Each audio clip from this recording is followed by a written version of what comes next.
경제 뉴스가 연예 뉴스처럼 들리는 그날까지 경제 브리핑 불편한 진실.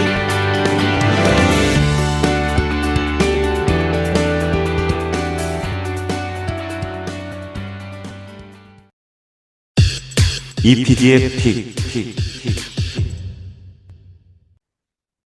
지난해 7월 경불진 그나무상에서 부동산 바닥론 믿다가 미래에셋처럼 털린다.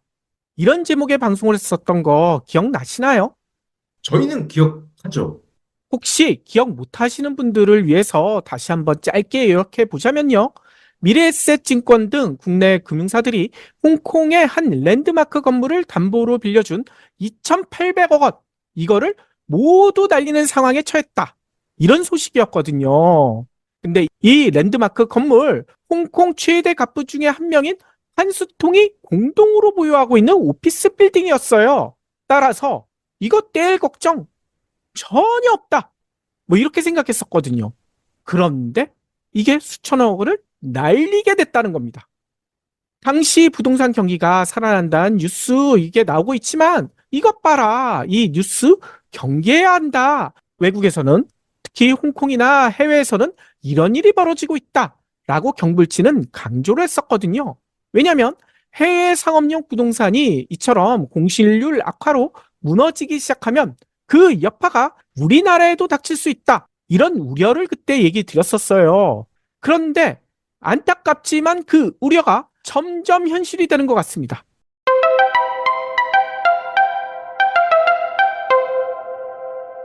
일단 외신부터 좀 살펴볼게요. 영국 파이낸셜 타임즈 지난 5일에 이런 제목의 기사를 내보냈거든요. 마천루의 여왕이 퇴진한다. 이 마천루의 여왕이 누굴까요? 여왕이 또 있었군요. 그러니까요. 이 돌아가신 엘리자베스 여왕은 아닐 테고요. 이 누군가 봤더니 바로 미국 뉴욕 부동산 업계에서 가장 영향력 있는 인물 중에 한 명으로 꼽히는 사람이래요. 하시스테콤 CBRE 캐피탈 마켓 그룹장, 이런 분이라고 합니다. 스테콤 그룹장은요, 뉴욕 맨하탄을 대표하는 고층 건물들의 기록적인 매각을 성사시켜서 앞서 얘기 드렸던 마천루의 여왕, 이렇게 불렸다는 거예요. 이 분은 15살 때부터 아버지 회사 우편실에 근무하면서요, 부동산 업계 캐리어를 시작했다고 해요. 그 이후로 22년 동안 무려 1,450억 달러가 넘는 이 부동산 판매, 그리고 부동산 관련된 금융, 합작 투자, 임대차, 그리고 개발 거래, 이거를 성사시켰다고 합니다. 특히 2006년에는 무려 110개의 개별 건물과 뉴욕에서 유명한 피터 쿠퍼 빌리지, 그리고 스튜디브 샌드타운, 이런 부동산 자산을요, 무려 54억 달러에 매각하는 과정을 이끌어내가지고 주목을 받았대요. 그리고 2년 뒤인 2008년에는요, 28억 달러 규모의 GM 있죠. 제너럴 모터스 빌딩 매각을 비롯해서 다수의 대형 거래를 주도해서 주목을 받았다고 합니다. 그래서 마천루의 여왕이다, 이렇게 불려왔다는 거예요. 그런데 이렇게 불렸던 스테콤이 갑자기 회사를 떠난다고 합니다. 왜요? 그 이유가 놀라워요. 이 최근 뉴욕 상업용 부동산 위기가 심화되고 있다는 거예요. 그래서 불확실성이 커졌기 때문이다라고 파이낸셜 타임즈는 분석하고 있습니다. 아니, 전 세계 비즈니스의 가장 중심지 뉴욕, 그 중에서도 상업용 부동산이 왜 위기일까?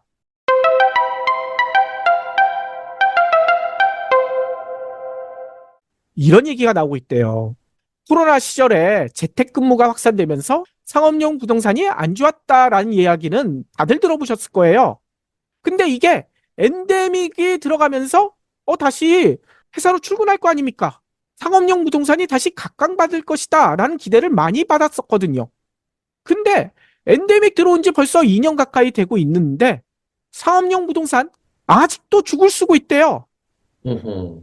국내 언론들 이런 얘기하죠. 재택근무 시켰더니 이거 생산성이 떨어져서 안 된다.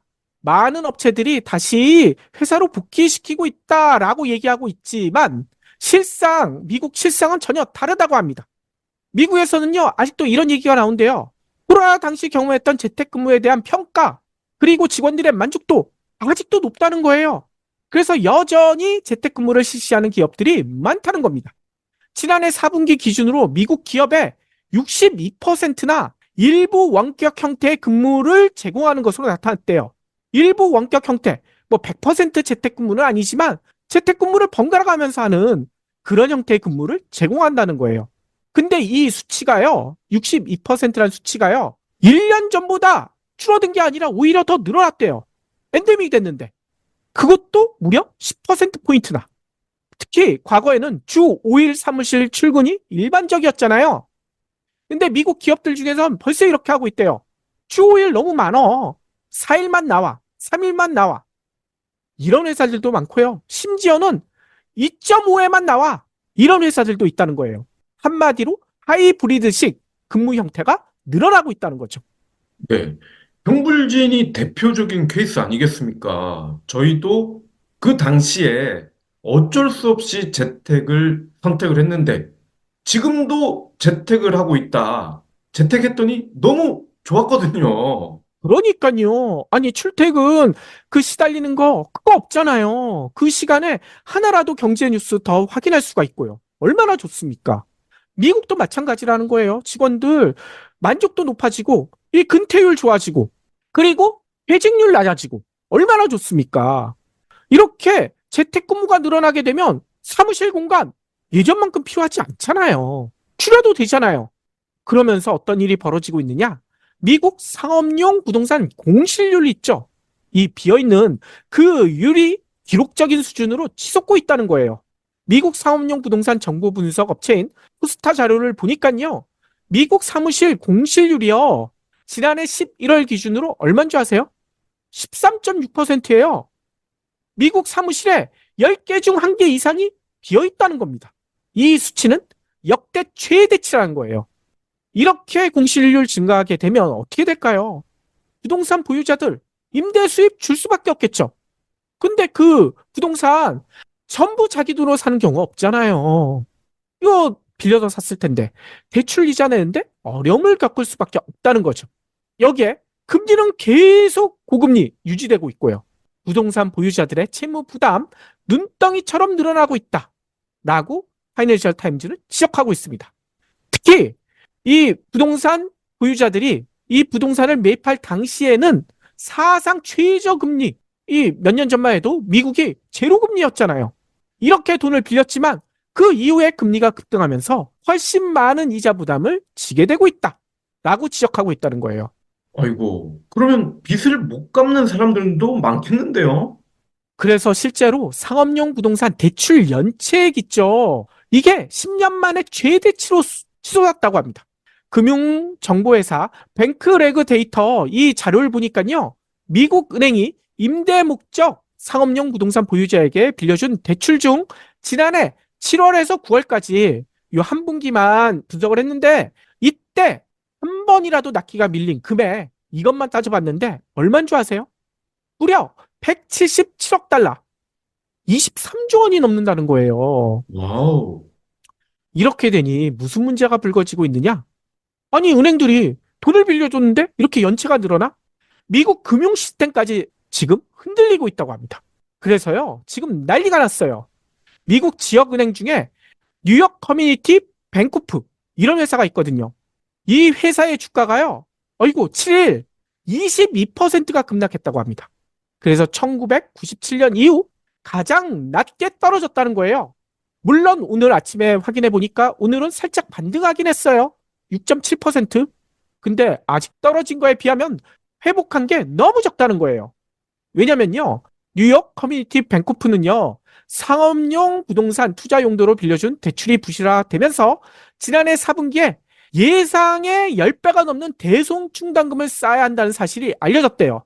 그래서 지난주에만 얼마가 폭락했는 줄 아세요? 지난주에만 40%가 넘게 폭락했었대요. 와, 근데 7일날 22% 급락했고요.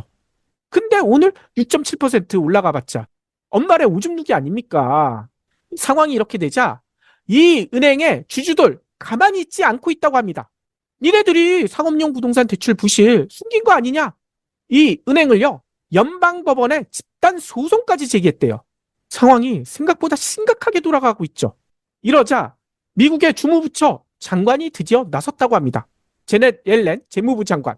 옐렌이요, 미 의회에 출석해서 어제 이런 얘기를 했대요. 미 상업용 부동산 침체가 우려되기 때문에 몇몇 금융기관들이 상당한 스트레스를 받게 될 것이다. 은행 감독 당국이 이 문제에 집중하고 있고 대출 기관들의 준비금 유동성이 충분한지 확인하고 있다. 그러니 안심하시라. 라고 얘기하고 있지만 이 말 듣고 안심이 될까요? 이 장관들은 어디 가나 비슷한 말을 하는군요. 여기도 지금 모니터링 중이네요? 그러니까요. 아무튼 이런 얘기가 나오자 오히려 더 투자자들 마음이 급해졌다고 합니다. 왜냐? 지난해 악몽이 떠오를 수밖에 없잖아요. 이거 다들 기억나실 거예요. 경무진에서도 여러 차례 전화드렸고 지난해 3월 실리콘밸리 은행 이거 파산하지 않았습니까? 이와 비슷한 일이 미국에서 또다시 벌어질 수 있다는 거죠. 예. 혹시 다른 나라도 그런가요? 이 상업용 부동산 문제 미국만의 일이 아니라고 하더라고요. 일본 그렇게 경제가 지금 살아나고 있다는 일본도 지금 난리래요. 아오조라라는 은행이 있다고 합니다. 아오조라? 아조라도 아니고요. 아무튼 일본의 중견은행인데요. 이 아오조라 은행이 1분기 예상 실적이 원래는 흑자였다는 거예요. 근데 얼마 전에 대폭 적자로 고쳐잡았다는 거예요. 그래서 일본이 지금 뒤집어지고 있다고 합니다. 뿐만 아니라 독일을 대표하는 은행 중에 하나 도이치방크 있죠. 여기가 대손 충당금 규모를 크게 늘렸다는 거예요. 그 이유는 바로 앞서 얘기 드린 이 상업용 부동산 이게 문제가 되고 있는데 이 은행들이 자기네 나라뿐만 아니라 미국 상업용 부동산에 엄청나게 투자를 했다는 거예요. 근데 이 투자 손실이 지금 점점 커지고 있다는 거죠. 이 문제는요, 일본, 독일뿐만이 아니에요. 스위스의 3대 은행인 율리스 베어 은행, 여기서는요, 최고 경영자가 파산한 유럽 부동산 재벌 시그나 그룹에 대출을 해줬던 책임을 지고요, 물러나야만 했다고 합니다. CEO가 바뀌었다는 거예요. 아이고, 그럼 우리나라도 예외일 수는 없겠는데요.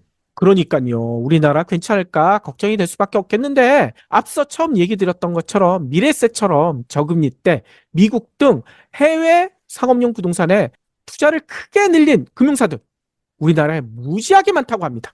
뿐만 아니라 해외 부동산 공모펀드 있죠. 우리나라 금융사들이 팔았으니까 여기에 돈을 넣은 개인 투자자도 지금 추산된 걸로 보면 2만 3천여 명에 이른다고 해요. 게다가 국내 금융사가 해외 부동산에 대체 투자한 55조 8천억 원 중 20%가 올해 만기를 맞을 예정이라고 해요. 근데 지금 상업용 부동산에 투자한 일부 해외 부동산 펀드 이미 손실을 보고 있다는 거예요. 앞서서도 미래에셋 얘기했는데 미래에셋 미국 부동산 9-25 펀드가 있거든요. 여기가요 9,786억 원에 미국 텍사스주의 댈러스 오피스 빌딩을 매수한 바가 있대요. 근데 이 빌딩을요 지난해 10월에 매각을 했다고 합니다. 근데 매각을 그냥 했느냐? 당연히 그게 아니고요. 20%나 손해를 보면서 팔았다는 거예요. 그리고 독일 프랑크푸르트의 트리아논 빌딩 여기에 투자한 이지스 글로벌 부동산 투자 신탁 229호 여기는요. 펀드 설정 이후 누적 손실이 무려 80%. 이걸 벌써 넘어섰다는 거예요. 이렇게 되면 여기 돈 넣으신 분들 잠이 안 오실 것 같아요. 근데 더 큰 문제가 있습니다. 이 해외 부동산에 투자한 거 이것만이 문제가 아니라는 거예요.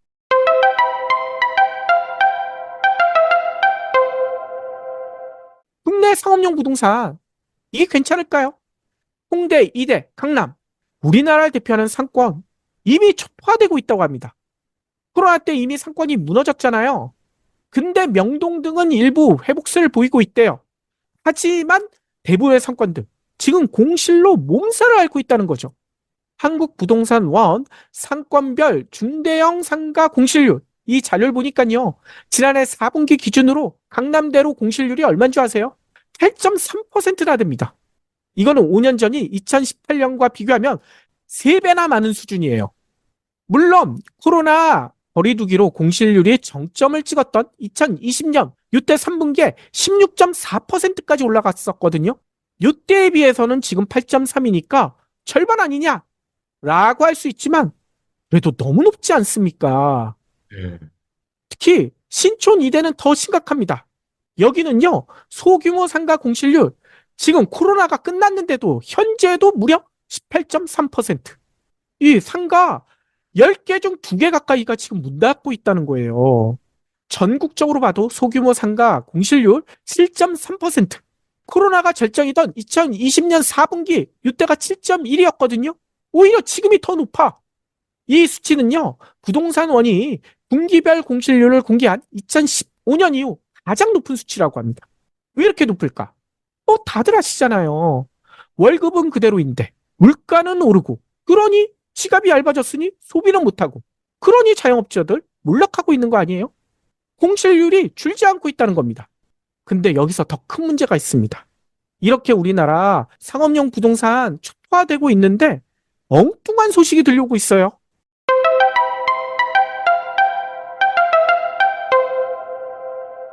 이거 다들 보셨을 거예요. 지난 5일이었죠. 오세훈 서울시장이 뜬금없이 언론에 나섰어요. 그래서 서울에 남아있는 마지막 금싸라기 땅인 용산의 철도 정비창 이 일대를 100층 안팎의 랜드마크 건물로 만들겠다. 이렇게 발표했잖아요. 네. 업무 복합존 9개 건물 45층을 연결하는 보행 전망교, 그리고 여의도 공원의 9배 규모의 입체 녹지 공간, 이런 것들을 마련해가지고 용산을 세계 최대 규모의 수직 도시로 만들겠다 라고 오세훈은 얘기합니다. 여기에 들어가는 사업비가 얼마인 줄 아세요? 지금 계획된 것만 51조 원. 51조 원이 어디 있을지 모르겠어요. 아무튼 2025년 내년에 착공해서 입주는 2030년부터 이럴 예정이래요. 근데 문제는요, 이 넓은 공간 뭘로 채울 건가요? 네. 그리고 이 사업에 누가, 어떤 회사가 참여할 건지 이에 대한 이야기는 없는 거잖아요. 그러니까요. 아니, 여기서 떠오른 용어가 하나 있더라고요. 아마 다들 아실 겁니다. 마천루의 저주. 이 초고층 건설 열풍이 불면 시장이 이미 과열됐다라는 증거다. 그래서 경제위기 가능성이 크다. 이게 경험적으로, 가설적으로 이게 증명되고 있다라는 얘기 아닙니까? 예를 들어 1930년대 미국 뉴욕 엠파이어 스테이트 빌딩, 이게 102층이었잖아요. 이게 완공됐을 때 대공황을 맞았죠. 그리고 1997년 말레이시아의 트윈타워 있잖아요. 이거 88층. 이게 지어졌을 때 아시아 외환위기가 발생했고요. 그리고 우리나라도 IMF를 맞지 않았습니까? 근데 이 오세훈이 얘기했던 용산 100층, 이게 설사 지어질지 모르겠지만 지어졌다고 치면 우리나라에서 마천루의 저주가 재현되지 않을까, 이런 걱정이 들지 않으신가요? 예. 분명히 그렇게 될 겁니다. 그렇기 때문에 현명한 투자자, 이제 내일부터 설 연휴가 시작이 되는데, 네, 작년부터 지금까지도 꾸준히 경불진을 들어주신 애청자 여러분들, 올 한 해도 건강하시고요. 가족 여러분들과 행복한 하루하루 되시기를 기원하겠습니다. 그리고 고향 다녀오시는 분들은 운전 조심해서 하시고요. 그리고 새해 복 많이 받으시고 건강이 최고입니다. 참고로 건강은 불유 비타민으로 챙기는 거 아시죠?